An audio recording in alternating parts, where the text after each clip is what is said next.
वो तो मेरा काम है। तुम तो चिल्लाते जाओगे, बहुत से आते हैं बाबा जी हम आपका उपदेश नहीं सुनना चाहते। हमने कहा भाई बहुत अच्छी बात, हम उनसे बुरा कब मानते हैं। चोर आओ, डकैत आओ, ये आओ, सब आ जाओ, बड़े ध्यान से मेरी बातों को तो वो तो लेके रख लेना। अब मैं कुछ आपको सुनाना चाहता हूं। वर्ण व्यवस्थाएं थी, उसका आपने उल्लंघन किया, उसको तोड़फोड़ दिया, उसको बिगाड़ दिया, नष्ट और भ्रष्ट कर दिया, तो आप सब के सब लोग रो रहे। कोई ऐसा नहीं है कि जो नहीं रो रहा, सब रो रहे। अगर कहोगे नहीं भाई धनी मानी हंस रहे ना, वो तुमसे ज्यादा रो रहे, वो तुमसे भी ज्यादा भयंकर रो रहे। लेकिन तुम क्या कहते हो कि नहीं धनी हंस रहा। मैं कलकत्ते में बैठ के एक बगीचे में चुपचाप बैठा हुआ था, तो दो आदमी बड़े सेठ पास में बैठ गए और आपस में बात करने लगे। अरे क्या जमाना आया, क्या मुसीबत है कि दिन में खाना भी नहीं खा सकते हैं, क्या आफत है। इससे अच्छा तो यह है कि बेचारा ये गरीब सो रहा है, ये बड़े आराम में बड़े सुख में है, और हम इतने पैसे वाले मकान वाले और सब कुछ होते हुए और इतनी परेशानी में। तो हमने कहा अरे सेठ जी क्यों आप चिल्ला रहे हो, पहले तो तुम ये देखो कि ये जो सो रहा है वो कौन है, उसको जगाओ। उसको जगा गया, भाई तुम कौन हो। कह लगे अरे बाबूजी हम तो ठेला चलाते हैं। कितना दिन में कमाते होगे बाबूजी, बड़ी मुश्किल से 20 रुपए मिल जाते हैं। तो अरे भाई ये बताओ कि दुनिया में सुखी कौन है। कह लगे जिनके पास कोठियां, जिनके पास मोटरें हैं, जिनके पास कपड़े, जिसके पास धन है और जिसके पास ये और जिसके पास वो बहुत। हमने देखा सेठ जी तुम कितना रो रहे थे, और ये क्या कह रहा है कि तुम सुखी और तुम कह रहे थे सुखी, दोनों ब्रह्म, न वो सुखी न वो सुखी। मैं भी वो सोच रहा है ये सुखी होंगे, ये सुखी नहीं। वो जो जिनके पास कोठियां, उनको भी तो बाबा जी जानते, उनको कोई सुख नहीं। तब तो बाबा जी कहते हैं कि हमको कोई खरीद नहीं सकता। हिंदुस्तान में कोई पैदा ही नहीं हुआ कि बाबा जी को कोई अपने धन दौलत जवाहरात मकान और जमीन से खरीद ले। ये तो आप दिमाग से बात हमेशा निकाल देना, कोई हिंदुस्तान में बाबा जी को खरीद नहीं सकता। और बाबा जी इतने लक्ष्य के पक्के हैं कि मेरे पास बड़े बड़े नेता और लीडर और जो प्रधानमंत्री जो उनके लड़के चले गए वो भी मेरे पास पहुंचे और बड़ा उन्होंने लालच दिया। मैंने कहा इसका असर मेरे ऊपर में धूल के बराबर भी नहीं, लेकिन तुम देश का भला नहीं कर सकते, हम तुमको लिख करके देते, आपके द्वारा देश का भला नहीं हम लिखते। आगे बड़ा आपके द्वारा नुकसान होगा देश का, और खूरेजी होगी देश की, और ये होगा और बर्बादी होगी और महंगाई होगा, सब जड़ दिया। और महात्माओं की बात नहीं मानोगे तो ये रास्ता खुदाली का नहीं, सब कुछ कह दिया। तो मतलब यह है कि बड़े लालच दिए जाते हैं। लोग सोचते होंगे कि शायद बाबा जी को कोई खरीद ले। यह था। अब मेरी बात बड़े ध्यान से यहां से आप शुरू करें। पहले तो ये आप बताइए कि आप किराए पर आए हो। ए बच्चियों मैं तुमको किराए पे लाया हूं, बोलो बच्चियों जोर से। कैसे को कह रही नहीं। तो ये बताओ बच्चे बच्चियों मैंने कुछ तुमको रुपया बांटा है, कहते नहीं बांटा। अब एक बात तो आपकी है साथ में, मेरे पास तो कोई बच्चा है, मैं अकेला फकत हूं। अगर तुम्हारी दृष्टि से देखा जाए तो मेरे पास कोई बच्चा। अब ये बताओ जब मेरे पास कोई बच्चा नहीं और मैं तुमको कहता हूं कि तुम किराए के मकान में, तो क्या मैं अमृत के मकान में? मैं भी किराए के मकान में, आपको भी छोड़ना मुझे भी छोड़ना।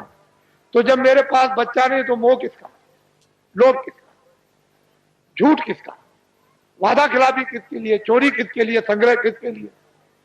तो मैं ये समझता हूं कि ये जितने खड़े बैठे हैं बच्चे बच्चियां, ये सब मेरे बच्चे हैं। उस दृष्टि से, ज्ञान दृष्टि से तो सब आप मेरे बच्चे हैं, और संसार की दृष्टि से आप अपने माँ बाप के बच्चे हैं। बात समझ में आई? मोटी बात को समझ लीजिए आप। बाबा जी को तो कोई राष्ट्रपति और प्रधानमंत्री बनना नहीं है, न इसकी कोई ख्वाहिश।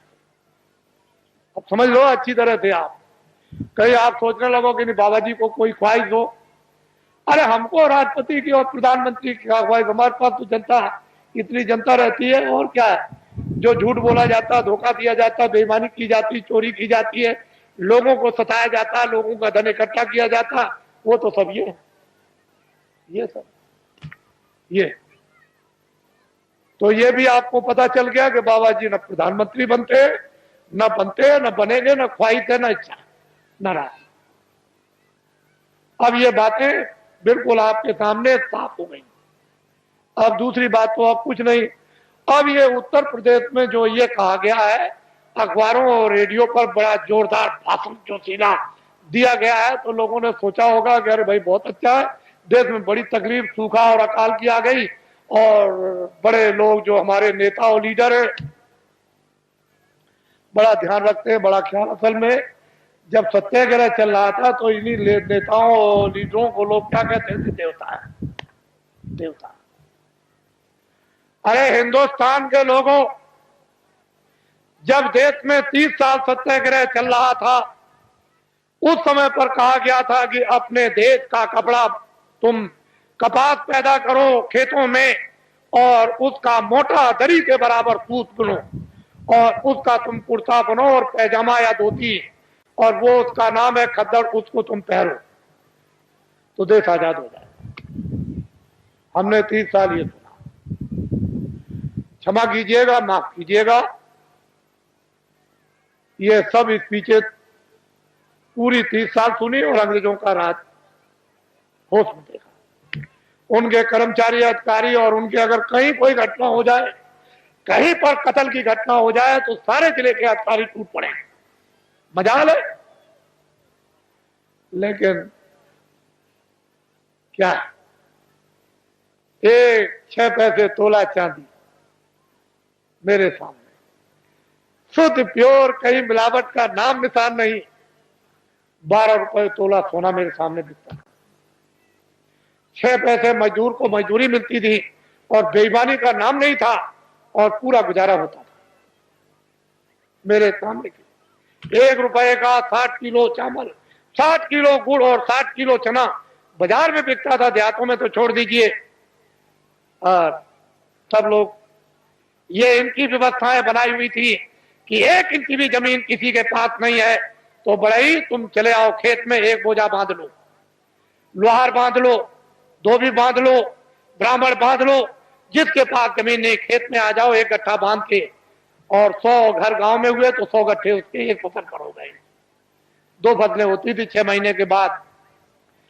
100 गट्ठे धोबी, 100 गट्ठे बड़ई, 100 गट्ठे नाई, 100 गट्ठे ब्राह्मण, ये बांधते थे। और उस वक्त में 1 गट्ठा वो तो 200 गट्ठे हो गए एक एक के पास। क्या जरूरत है उसको खेती जोतने की और खेती रखने की, उसका तो पूरा। और ये हमारे छत्री और ब्राह्मण चुपचाप बच्चों को भेज दे, चले जाओ नाई के पास अनाज है, बड़ई के पास रखा हुआ, धीरे से सफाई पर ले आओ, और ये चुपचाप भेज करके बच्चों को अनाज रात को अंधेरे में, कि हम फसल आएगी घर में अब नहीं है तो जाओ ले आओ, और मैं ब्याज के सफाई पर दे देंगे। हमने देखा ब्याह शादी में ये छत्री और ये ब्राह्मण उन छोटे लोगों के काम, कपड़ा देना, ये देना, वो देना, अनाज देना, दूध देना, और फिर घी देना, लकड़ी देना, किसी तरह की छोटे को कोई तकलीफ नहीं हो पाती। हमने देखा कोई छोटों के साथ अन्याय तो कर ले, आप देखते तो हमने देखा 30 साल सत्याग्रह देखा। क्षमा कीजिएगा, 48 में आजादी मिली, 5000 भी हिंदुस्तान में खद्दड़ पहनने वाले नहीं थे। समूचे हिंदुस्तान में पाकिस्तान को भी मिला दिया जाए, उसमें भी, और लंका को भी मिला दिया जाए, तो 5000 हिंदुस्तान में खद्दड़ पहनने वाले नहीं थे। जब ये कहा गया कि देश आजाद हो गया, खद्दड़ पहन लो, कह लगे हम नहीं पहनेंगे, अपने घर और मकान कौन जलवाएगा, कौन बर्बाद कराएगा, इतना खौफ था। और एक दिन की आवाज पर इन बच्चों ने 1 करोड़ ने टाट, चलो जंगलवासियों, चलो चलो जंगलवासियों, आप अपनी जगह पर रहो बच्चों, वहीं धीरज के साथ सब लोग उसी जगह बैठे रहो, अपनी अपनी जगह पर बैठे रहो।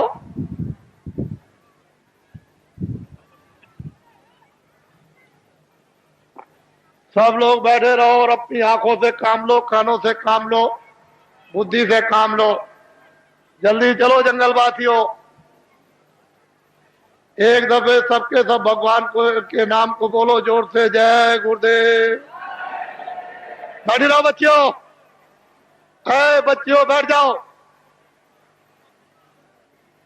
सबके सब बैठी रहो, वहीं बैठी रहो, घबराओ मत। एक ही सादे सब सदे, एक दिन की आवाज पर 1 करोड़ लोगों ने, इन बच्चों ने बोरा पहन लिया। इस देश के अंदर 1 करोड़ बच्चे बोरा पहने हुए हैं। कौन हिंदुस्तान में नेता और लीडर पैदा हुआ जो एक दिन की आवाज पर करोड़ों बच्चों को ये टाट, ये बोरा, ये जूट पहरा दे? इनको देखो आप,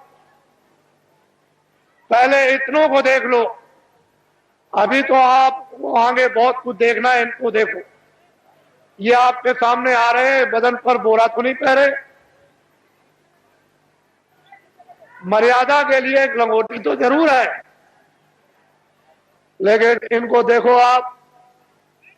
जल्दी चलो बच्चों, जल्दी से इनको देखिए आप। हमको ये दिखाना है आपको कि एक दिन की आवाज पर इस देश के लिए, देश के काम के लिए, देश की सुरक्षा के लिए, देश के न्याय के लिए, देश की व्यवस्था के लिए, काश्तकारों के लिए, कर्मचारी अधिकारियों के लिए, मजदूरों के लिए और छात्रों के लिए, सेठ और साहूकारों के लिए, अगर 1 करोड़ बच्चे एक दिन की आवाज पर ये टाट पहन ले तो ये कोई साधारण और आसान काम नहीं है।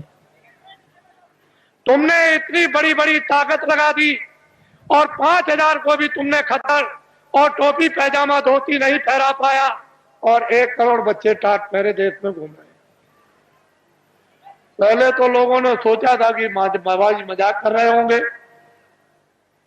बाबा जी कोई किसी के साथ मजाक नहीं करते।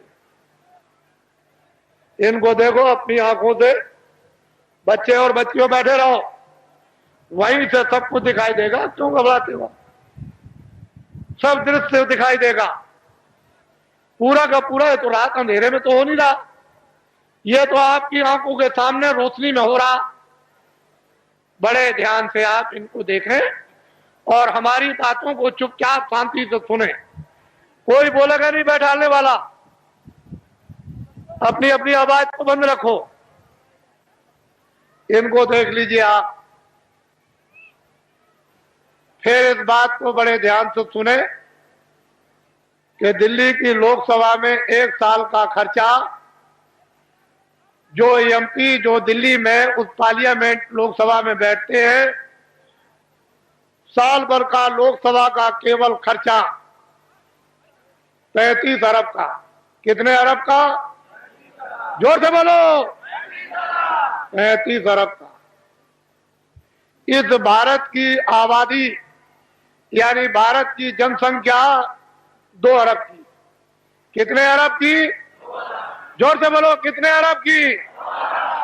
मैं आपकी बुद्धि से पूछना चाहता हूं कि दिल्ली की लोकसभा में एमपी बैठ करके, शासन करने वाले बैठकर ढंढोरा पीट कर अखबार रेडियो पर कि 80 करोड़ 80 करोड़, और 80 करोड़ का लोकसभा में बैठ करके बजट बनाया जाए, तो मैं आपसे मोटी बुद्धि से पूछना चाहता हूं, 2 अरब की आबादी को पूरा पड़ जाएगा? और रेडियो पर आपने जो ढंढोरा पीट रखा है और जो नसबंदी और गर्भपात आपने जो कुछ भी करवाया, और 4-4, 5-5 महीने के बच्चों को जो आपने गिरवा दिया, क्या ये हत्या नहीं है? ये अपराध नहीं है? अंग्रेजों के राज में एक भी अगर गर्भपात गिराया जाता था और पता चल जाए अधिकारियों को, तो न्यायालयों में जाकर के उसको सजाए मौत, मौत की सजा होती थी। आए देशवासियों, क्या वो कोई कानून नहीं था? इतने आपने गर्भपात गिराए, इतनी नसबंदी कर्मचारी अधिकारियों की आपने इमरजेंसी में इनको पकड़कर सेठ साहूकारों को, इन देवियों को और बच्चों को पकड़कर आपने इतना बड़ा, आपने जनसंख्या की कमी के लिए आपने जो काम किया, और इस समय पर 2 अरब की आबादी है। बोलिए आप फेल हो गए कि नहीं? बोलिए फेल हुए कि नहीं? हमने भी मेरठ देखा था 50 साल पहले, हमने भी दिल्ली 50 साल पहले देखी थी। एक मामूली सी दिल्ली थी, वो चांदनी चौक के इर्द गिर्द ही आबादी थी और बाकी दिल्ली में कुछ नहीं था।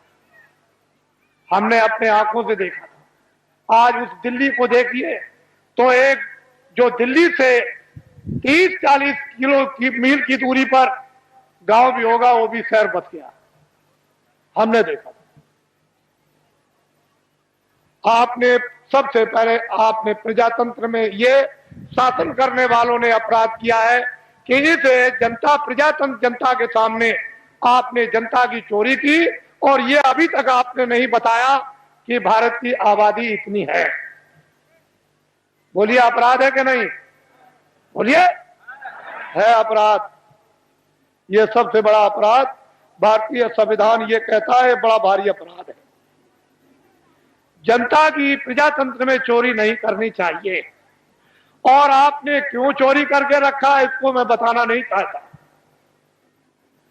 मैं आपसे सबसे ये पूछना चाहूंगा, आप तो गृहस्थ आश्रम में बाल बच्चों में रहते हो, क्या आदमी अपनी स्त्री से कोई घर का या बाहर का राज छुपा सकता?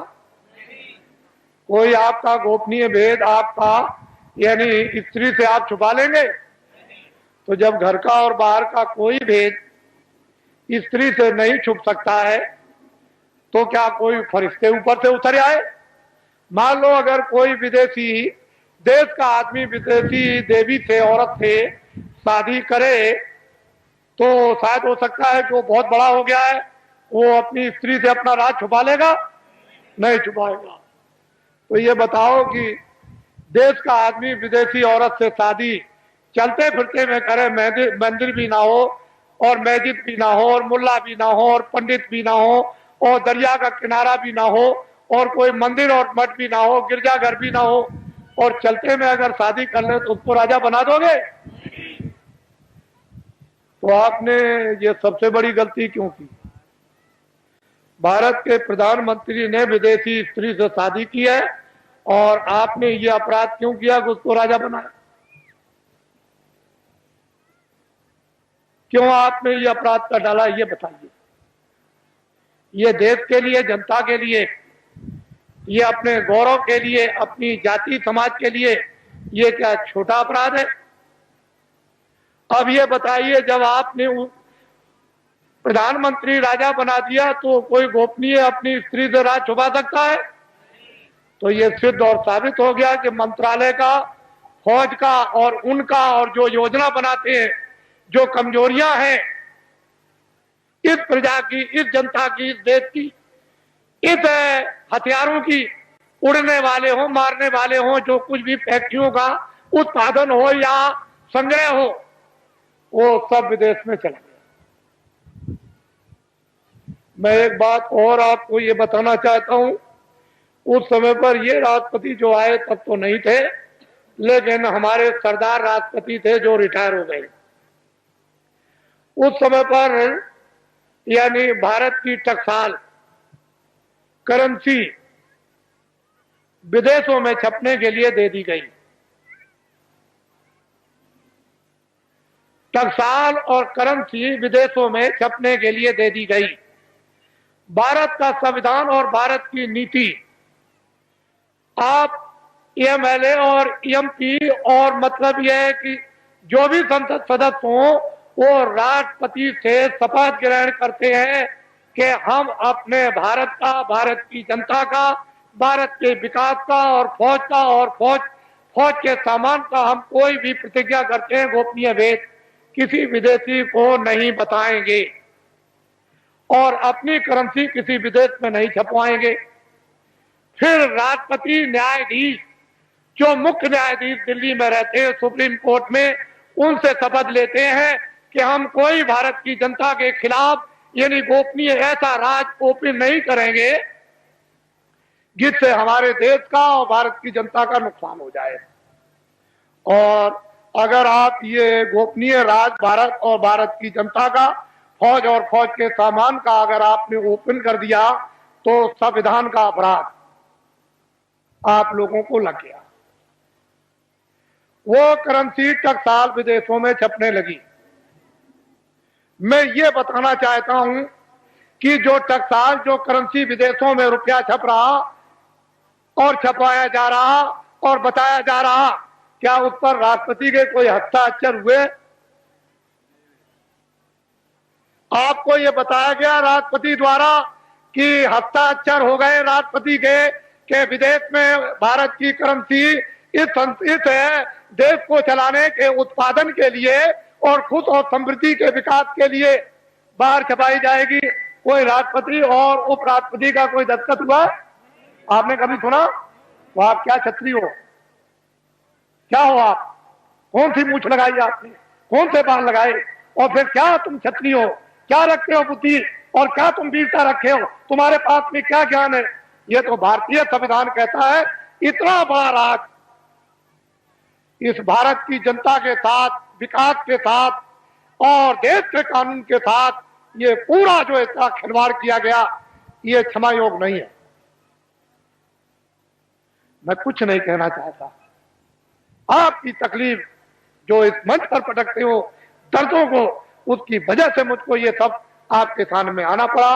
और मैंने तो अभी कुछ नहीं कहा, इसमें क्या मसाला भरा हुआ आपको तो कुछ मालूम नहीं है। ये तो मैं आपको बताना चाहता हूं। वो संसद सदस्य जिनको आपने चुन करके विधानसभाओं में और लोकसभा में भेजा, उन्होंने इस पर आलोचना क्यों नहीं की? वो तो ज्ञानी थे, वो तो तुम्हारे भेजे हुए थे, तुम्हारे नुमाइंदे थे कि तुम्हारी तरफ से, तुम्हारे देश की तरफ से, तुम्हारे कानून की तरफ से, तुम्हारे उत्पादन की तरफ से, तुम्हारी खुशहाली की तरफ से बोलेंगे। तो वो संसद सदस्यों ने क्यों नहीं कहा? क्यों नहीं शोर मचाया? उनको दिल्ली में शोर मचाने की जरूरत नहीं, लखनऊ में शोर मचाने की जरूरत नहीं। वो लौट करके आते और जनता में शोर मचाते। सच्चा न्यायालय ये था। कहीं जाने की जरूरत नहीं, ना वो कहीं उधर जाना, आपको किसी गवर्नर के यहां जाना, ना आपको किसी कमिश्नर के यहां जाना, ना एसपी के यहां जाना, ना डीएम के यहां जाना, ना किसी दफ्तर में और न्यायालय में जाना। ये सच्चा न्यायालय तुम्हारा था, ये वोट का न्यायालय था। जब तुमको ये अधिकार मिला तो तुम यहां चिल्लाते आकर के कि वो करेंसी जो है बगैर राष्ट्रपति के दस्तखत के, बिना उपराष्ट्रपति के दस्तखत के वो करेंसी विदेशों में छापी जा रही। अब तुम्हारे पास क्या रह गया? ये भी नहीं है, लंगोटी भी उतर जाएगी, ये भी चली जाएगी हाथ से। और वो कत्लेआम होगा जो बाबा जी पहले से सुनाते चले आए। सरेआम बाजार में कोई भी तुमको देखने वाला नहीं होगा। तुम्हारी बहु बेटियों को जब लोग खींच करके ले आएंगे और सड़कों पर डाल लेंगे, तब तुम कहोगे चलो बाबा जी के पास दौड़े। ये काम आएंगे आपसे, ये खड़े हुए ये काम आएंगे, यही आपके काम आएंगे।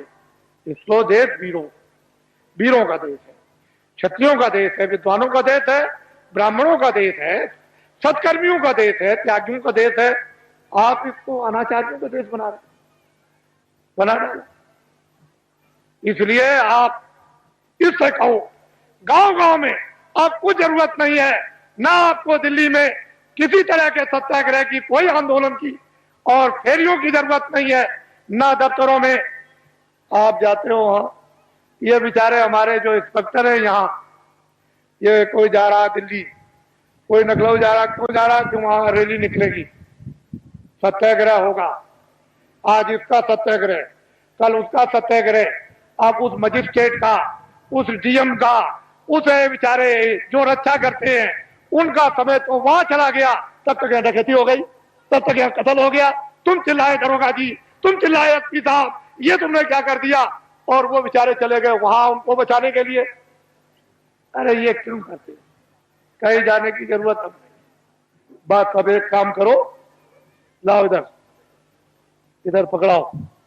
एक ये काम करो, ये भूमि जोता खेतिहर काश्तकार संगठन की जो आधारशिला 10 सितंबर 1987 में रखी गई ग्राम देवलखा, तहसील केसरगंज, जिला बहराइच।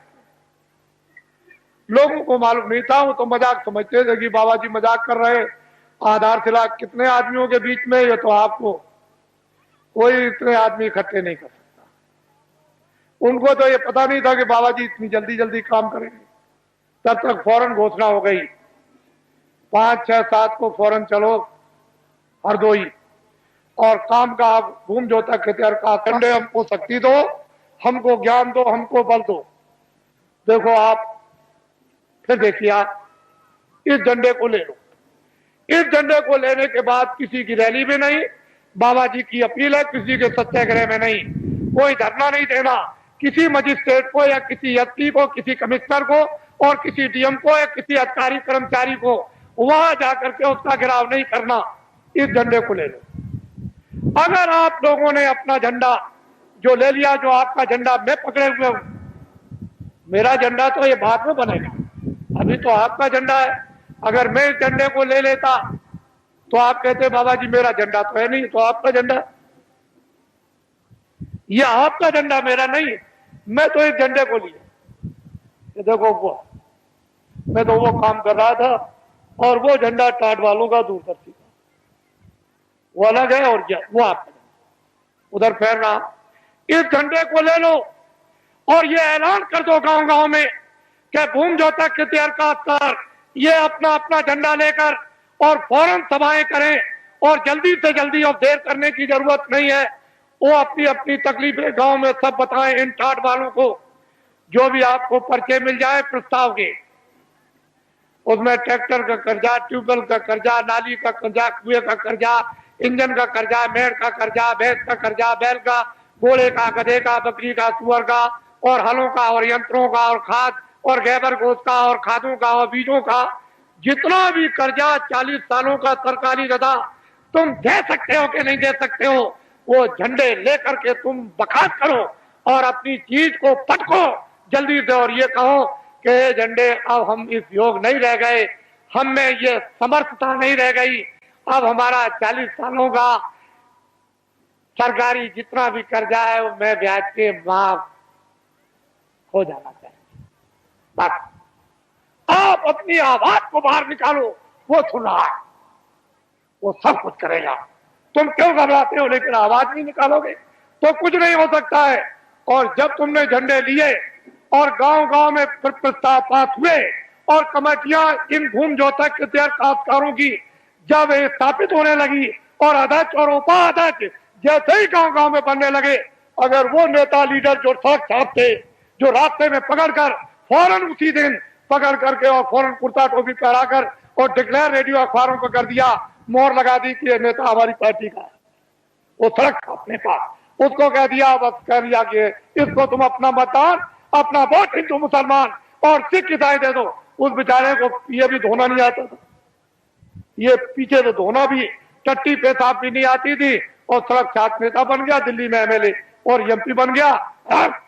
अधिकारियों तुम नहीं जानते हो, जो हम कहें उसको करना। अरे भाई कानून, अब कुछ नहीं, कानून को हम कुछ नहीं समझते, कानून रद्दी की टोकरी में डालो, जो हम कहते हैं वही कानून लीजिए, आपका भला क्या होगा। जब वो कहते हैं कि हम कहते हैं वो करो, कानून को रद्दी की टोकरी में डाल दो। ये सब अधिकारियों कर्मचारियों को पता है कि मेरे साथ जो सलूक किया जा रहा है, मैं बाबा जी सब जानते हैं। ये सड़क छाप नेता बन गए, और बहुत ये सड़क छाप नेता जो सड़क पर बन करके फौरन उनको मोहर लगाकर और आपसे वो वोट दिलवा दिया। अगर आपने झंडा बाबा जी की अपील पर पकड़ लिया, ये नर नारी बच्चे और बच्चियों ने, ये सब के सब पार्टियों के लोग अपने अपने झंडों को ऐसे फेंक देंगे और सब तुम्हारे झंडे के नीचे आ जाएंगे। अगर ना आ जाए तो इस बाबा जी को बाबा जी आप बोलिए, फिर समस्या का समाधान होगा कि नहीं? अब ये बताइए। मैं ये चाहता हूं कि ये भारत जो दिल्ली जो सत्ता है, जिसको आप सत्ता कहते हो, हम तो चाहते हैं ये पकड़ लें और एक बार ये जो आपके सामने खड़े हैं ये आपको सत्ता दे दें। फिर इनसे हम क्या काम लेंगे तो शंकराचार्य जाने या राम जाने, या मतलब यह है कि वो कृष्ण के वो ऋषि मुनि जाने, लेकिन एक बार इन आपको जब सत्ता दे दें तो फिर आप सत्ता लेकर के फिर से नव निर्माण कर दिया जाए नए ढंग से और व्यवस्था आपके सुपुर्द कर दी। फिर आप कोई भी गलती करे, कभी भी कान पकड़ के बाहर, अभी गलती करेगा तो निकाल सकते हो? बोलो निकाल दोगे एमपी को? बोलो किसी मिनिस्टर को निकाल दोगे? नहीं निकाल दोगे। तो तुम्हारा अधिकारी क्या रहेगा? जिस आदमी को वोट देने का अधिकार, उसको पूरा पूरा राइट उसको निकालने का भी है, ये आपको मिलना चाहिए। ये नहीं मिलेगा आप कैसे? सामाजिक अधिकार ये सबको था कि समाज में न्याय के अधिकार सबको गांव गांव में थे और सब बिना पैसे के न्याय गांव गांव में होते थे। वो अपने बच्चे को भी नहीं छोड़ते थे न्याय करने वाले, उनको भी सजा देते। तूने गलती किया, 5 रुपए का प्रसाद ला करके वो बांट दे और माफी मांग, कान पकड़ के वो अपने बच्चों से भी माफी मंगवाते थे। तो आपके पास क्या कुछ नहीं। इसलिए गांव गांव में तो पहले भूमि जोतक हितैषी काश्तकारों की सभाएं, फिर उसका अर्थ और मतलब, फिर उसके बाद उसका प्रस्ताव कामों का, उसके बाद है फिर उसका चुनाव। और जल्दी से जल्दी देर करने की जरूरत नहीं है, जल्दी करो। जितनी जल्दी तुम करोगे, अब तो रास्ता निकल आया, जितनी जल्दी करो उतनी काम आपका होगा। कुछ आप करो, कुछ मैं मेहनत करूं और कुछ इसलिए मेहनत करा दूं और भगवान की कृपा हो जाए, जल्दी काम। आपको तो चाहिए कर्मचारियों, अधिकारियों, सेठ और साहूकारों, सबके हितों, जनहितों के लिए ये बाबा जी ने पूर्ण रूप से योजना बना ली। हमको तो कुछ नहीं करना, हमको तो ये टाट की लंगोटी भी उतरवा के फेंकवा देना। और दिल्ली की जिस पार्लियामेंट में 35 अरब रुपया साल में खर्चा होता है, उस पार्लियामेंट को उठा करके और जंगल में फूस की पार्लियामेंट बनवा करके और साल में 10 ही करोड़ खर्चा हो। और इन लगोटी के या गैर लगोटी के द्वारा देश का एक बार संचालन करा दिया जाए और दुनिया को यह दिखा दिया जाए, ये हिंदुस्तान की बात नहीं, दुनिया को यह दिखा दिया जाए कि 40 वर्षों का हिंदुस्तान का सरकारी कर्जा लदा हुआ भूमि जोतक हितैषी काश्तकारों पर वो माफ, और कर्मचारी अधिकारियों को जितना वेतन, यानी छोटे से छोटा और बड़े से बड़ा 10,000 वो, और सेठ और साहूकारों की जो काली ब्लैक मनी है वो सब की सब बिना अपराध और बिना किसी टैक्स के ये सब की सब व्हाइट करवा दी जाएगी। और इस पर कोई किसी तरह का आपको लाइसेंस नहीं लेना, सब लाइसेंस यानी फ्री कर दिए जाएंगे और सबको छोटे बड़े कारखाना लगाने का इनको अधिकार दे दिया जाएगा कि तुम छोटा से छोटा, बड़े से बड़ा कारखाना लगा दो। आपको ये क्या मालूम, ये तो संकेत है, ये झंडा आपको पकड़ना है। इसलिए अब आप तैयारी करो कि आपने गलती की है, आपने अपराध किया है। एक तो वास्तव में मानवता का, इंसानियत का अपराध, फिर विधान का अपराध, फिर ईश्वर की तरफ से, फिर ऋषि मुनि महात्मा रामायण गीता की तरफ से, आप कुरान की तरफ से गुनहगार। अब गुनाह आपका कब जाएगा? ये जो आपकी दौलत को लोगों ने पनडुब्बियों में, तोपों में, हवाई जहाजों में, इसमें सामान के लाने, सामान के ले जाने में, हीरे जवाहरात की खदानों में इकट्ठा करने में, और फिर ये योजनाओं के बनाने में, और बाहर से जो कर्जा ले आए उसमें से 75% ये सब खा गए विदेशी बैंकों में। 22 मुल्कों में, यही आपके पास में नेपाल है, यहाँ के मिनिस्टरों ने, लोगों ने इतना रुपया नेपाल की बैंकों में जमा कर दिया है, इतना रुपया जमा किया। अगर नेपाल का ही खाली रुपया हिंदुस्तान का जमा किया हुआ अगर वापिस आ जाए तो जितना भी बाहर से आप कर्जा ले आए हो वो कर्जा और ये ब्याज, ये पूरा का पूरा अदा हो जाएगा और बहुत सा विकास भी हो जाएगा।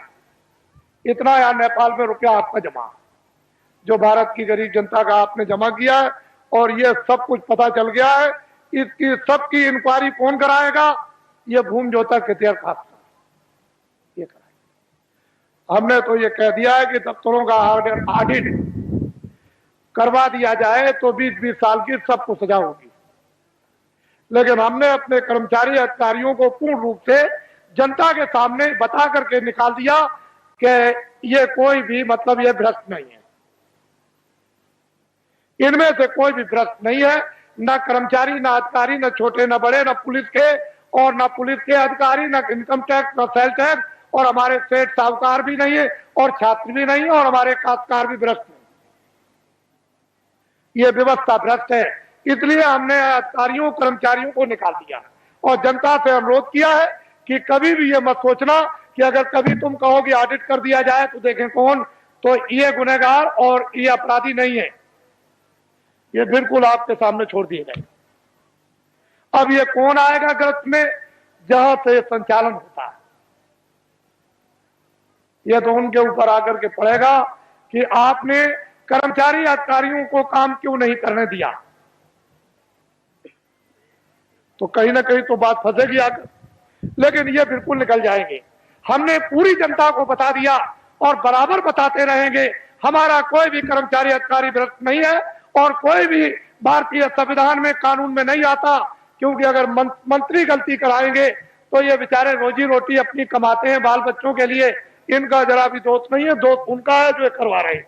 बोलो है कि नहीं, करवाने वाले का दोष है, इनका कोई दोष।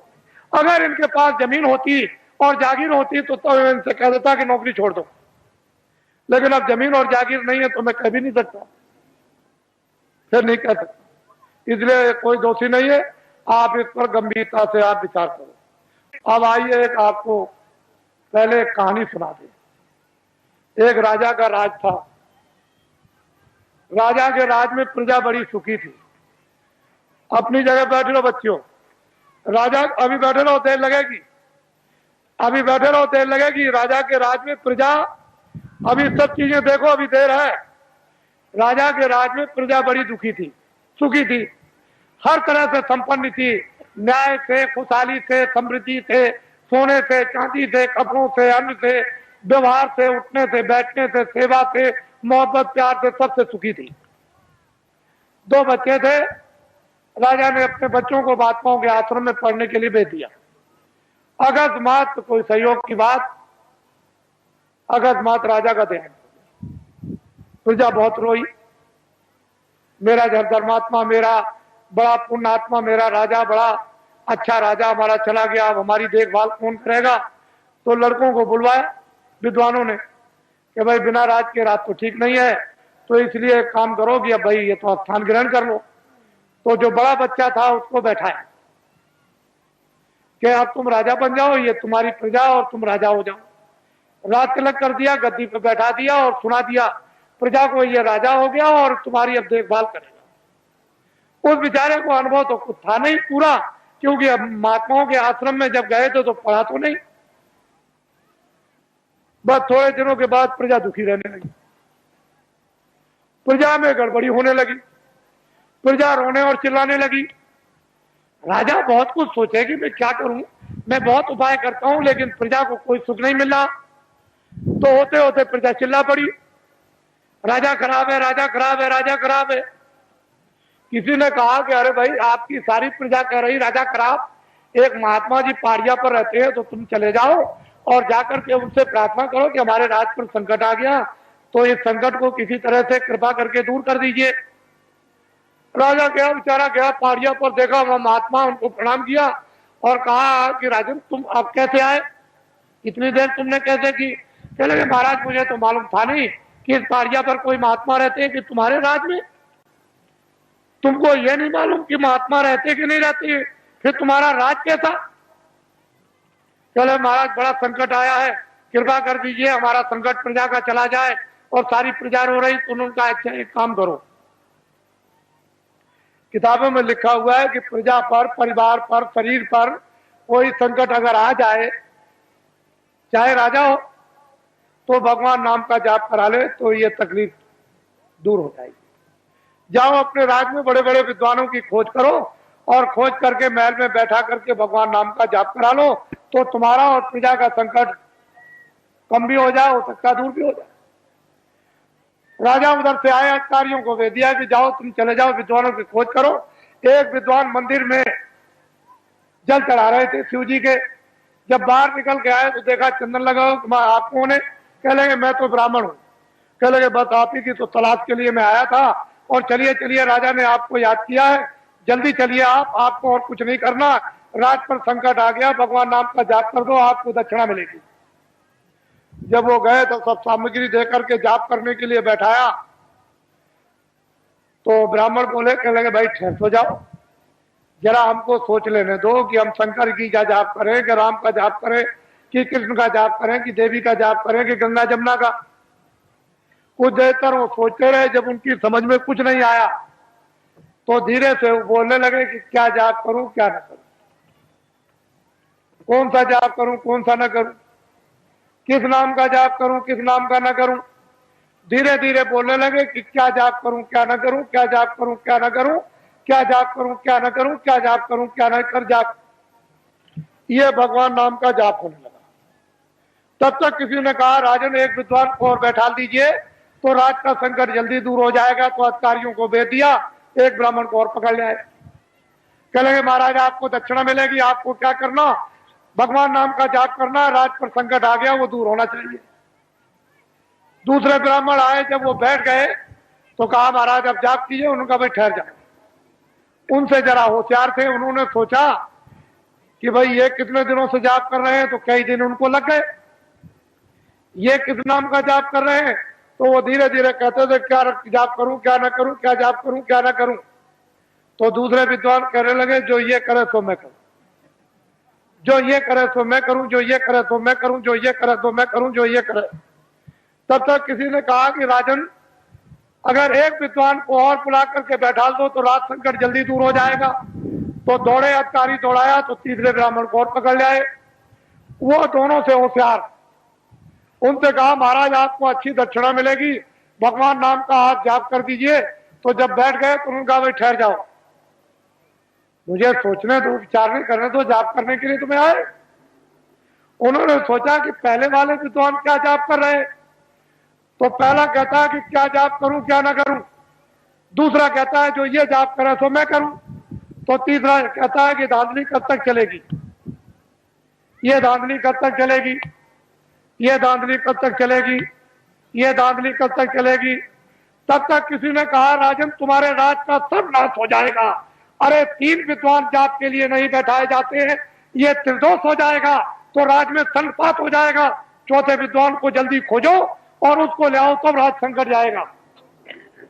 तो दौड़ पड़े अधिकारी, चौथे को पकड़ लिया। जब चौथे आए तो तीनों से चौथे होशियार। उन्होंने सोचा कि भाई पहले वाले तीन क्या कर रहे हैं। तो एक कहता है कि क्या जाप करूं क्या ना करूं, क्या जाप करूं क्या ना करूं। तो दूसरा कहता है जो ये करे सो मैं करूं, जो ये करे सो मैं करूं। तो तीसरा कहता है ये धांधली कब तक चलेगी, ये धांधली कब तक चलेगी। तो चौथा कहता है कि जब तक चलेगी जब तक सही, जब तक चलेगी जब तक सही, जब तक चलेगी जब तक सही, जब तक चलेगी जब तक। ये चारों जाप कर रहे हैं। एक कहता है कि क्या जाप करूं क्या ना करूं, दूसरा कहता है जो ये करे तो मैं करूं, तीसरा कहता है ये धांधली कब तक चलेगी, ये धांधली कब तक चलेगी। तो चौथा कहता है जब तक भारत की जनता नहीं जगेगी तब तक चलेगी, जब तक भारत की जनता नहीं जगेगी तब तक चलेगी, जब तक भारत की जनता नहीं जगेगी तब तक चलेगी, जब तक भूम जो तक खितियार का तार नहीं जगेंगे तब तक ये धांधली चलेगी। किसी ने आकर के कहा कि राजन बड़े बड़े विद्वान भगवान नाम का जाप कर रहे, उसको देखा जाए। तो आगे आप मंत्री ने कि चलो सिपाहियों, राजा जाप देखना चाहते हैं। सिपाही गए, विद्वानों से कहा कि अरे विद्वानों, मंत्री और राजा आपके जाप को देखने के लिए आ रहे। कह लगे कोई चिंता फिक्र मत करो, कब आ रहे, कितने बजे से आएंगे, इतने बजे से आएंगे, चल पड़े। बात वो सब के सब विद्वान जोर से बोलने लगे क्या जाप करूं क्या ना करूं, जो ये करे तो मैं करूं, जो ये करे तो मैं करूं, ये धांधली कब तक चलेगी, ये धांधली कब तक चलेगी। तो चौथा विद्वान कहता है जब तक राजा साहब नहीं आएंगे तब तक धांधली चलेगी, जब तक राजा साहब नहीं आएंगे तब तक धांधली चलेगी। तो राजा साहब ने जब कानों से सुना कि अरे, एक कहता है कि क्या करूं जाप करूं क्या ना करूं, दूसरा कहता है कि ये करे तो मैं करूं, तीसरा कहता है धांधली कब तक चलेगी, ये धांधली कब तक चले, चौथा कहता है जब तक राजा साहब नहीं आएंगे तब तक चलेगी। तो राजा साहब ने कहा रे बदमाशों, मैं आ गया, अब तुम्हारी बदमाशी नहीं चलेगी। आप तो अभी क्या मानो, आप लोग घबराओ मत, ठहर जाओ, वही बैठे रहो और उस जगह पर मंत्री बनाओ। तो सबसे पहले गांव में जाने का कोई बुजुर्ग मिल जाए, छत्री मिल जाए, ब्राह्मण मिल जाए, कोई बुजुर्ग मिल जाए, तो टाट वालों को सबसे पहले पैर छूना चाहिए। पहला काम तुम्हारा यह है। और कभी भी तुम किसी अधिकारी के सामने और कोई भी व्यक्ति मिल जाए, ब्राह्मण मिल जाए, कुकुर मिल जाए, उसके सामने तुम कभी कुर्सी में मत बैठना। तुम्हारी कुर्सी ये जमीन है, खड़े हो जाओ, फिर पीछे घूम जाओ। ये जो बैठे विराजमान है, ये आप सब आपके क्षेत्र के और के भी है, तो आप पहले इसको भी प्रणाम करो।